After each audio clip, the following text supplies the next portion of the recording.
कांशीराम एक नंबर का रणनीतिकार है। बहुजनों के मसीहा, बहुजन महानायक, क्रांतिकारी, महान तपस्वी, महान त्यागी, बहुजनों के मार्गदर्शक और वैज्ञानिक से बने सामाजिक वैज्ञानी मान्यवर साहेब श्री कांशीराम जी के त्याग और संघर्ष भरे जीवन की दास्तान हम आपके साथ साझा करते हैं। कांशीराम जी ने एक सामाजिक कार्यकर्ता के रूप में शुरुआत की, एक महान संगठनकर्ता बने और आजादी के बाद एक महान राजनीतिक नेता के रूप में उभरे। अंबेडकर साहेब को घर घर तक एक पहुंचाने में अपनी पूरी जिंदगी लगा दिया। कांशीराम के दबाव के कारण डॉक्टर भीमराव अंबेडकर साहेब भारत रत्न बने। मरणोपरांत देश के सर्वोच्च नागरिक सम्मान से सम्मानित होने वाले पहले व्यक्ति। दलितों से संबंधित साहित्य को गहनता से पढ़े। जमीनी हालात देखने के लिए पूरे भारत में कई बार दौरा किया। बाबा साहेब के विचार बहुजनों के लिए राजनीतिक शक्ति के माध्यम से आत्मसम्मान और आत्मशक्तिकरण के आदर्श वाक्य के साथ आगे बढ़े। एक सफल राजनीतिक क्रांति के लिए एक सफल सामाजिक क्रांति आवश्यक है। इसे प्राप्त करने के लिए बाबा साहेब ने शिक्षित बनो,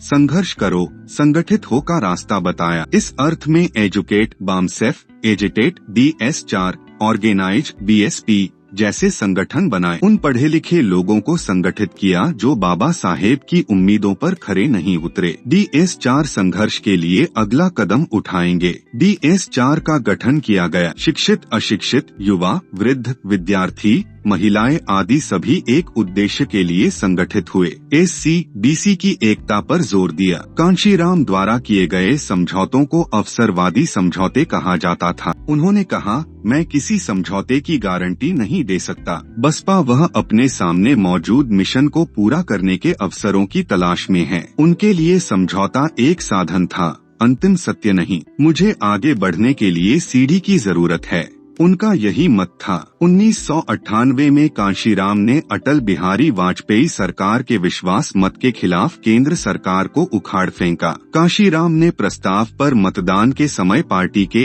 अनुपस्थित रहेंगे, इसलिए सरकार बची रहेगी, लेकिन ऐन मौके पर पार्टी के सांसदों ने प्रस्ताव के खिलाफ वोट दिया और सरकार गिर गई। इसीलिए बीजेपी ने मायावती को मुख्यमंत्री बनने के लिए समर्थन दिया था।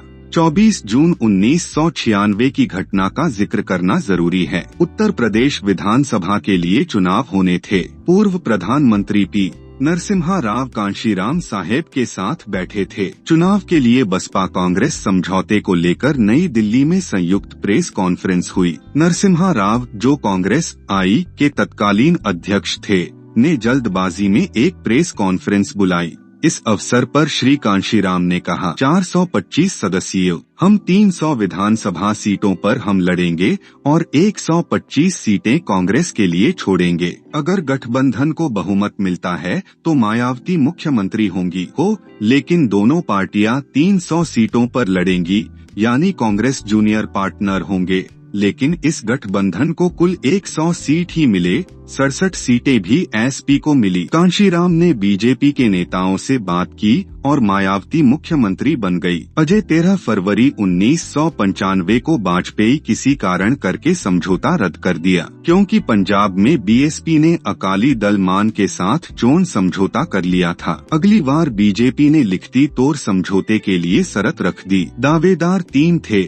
मुलायम सिंह यादव, कांग्रेस ते बीजेपी। कांशीराम ने 1993 में पार्टी पेपर में लिखा था कि राजनीति एक खेल बन गई है, जिसमें अमीरों को नोटों से गरीबों के वोट खरीदे जाते हैं। अब हम आपने अधिकार मांगेंगे नहीं, लेकिन हम छीनेंगे। अपनी माँ को 24 पन्नों का पत्र, माँ अपने बेटे का मोह छोड़ दो, भूल जा कांशीराम को के कांशीराम आपक बेटा है। जो सपने सजाए थे छोड़ दे, मुझे घर से कोई लेना देना नहीं है। मैंने बहुजन समाज को अपना लिया है। जिन रास्तों पर अंबेडकर चले, उन्हीं रास्तों को मैंने मंजिल बनाया है।